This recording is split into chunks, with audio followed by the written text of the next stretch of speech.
Hey friends, hello and welcome back to this YouTube channel. In today's another video tutorial, I'm going to share to you on how you can fix if the device manager is not opening on your Windows. So if you are going to search for device manager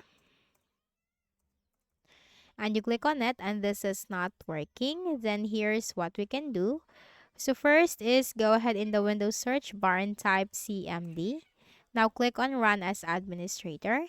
Now here in this block window, we're going to type the command. So just simply follow me and T space user space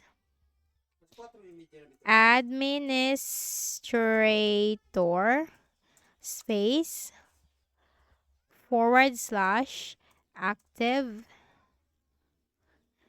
colon. Yes, it's not space user space administrator space forward slash active colon yes, hit enter. Then type devmgmt.msc. devmgmt.msc, hit enter.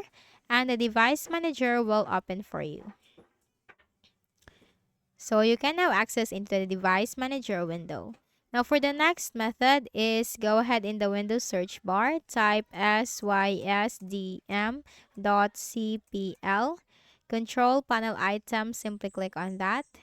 Now here in the system properties window, you need to click on the hardware tab and here you'll find the device manager. Click on device manager button and the device manager will open for you. So that's it. With just two ways you can fix the issue. So I hope this video helped you. Kindly please do not forget to hit the like button and subscribe to our channel for more videos and tutorials like this. Thank you for watching.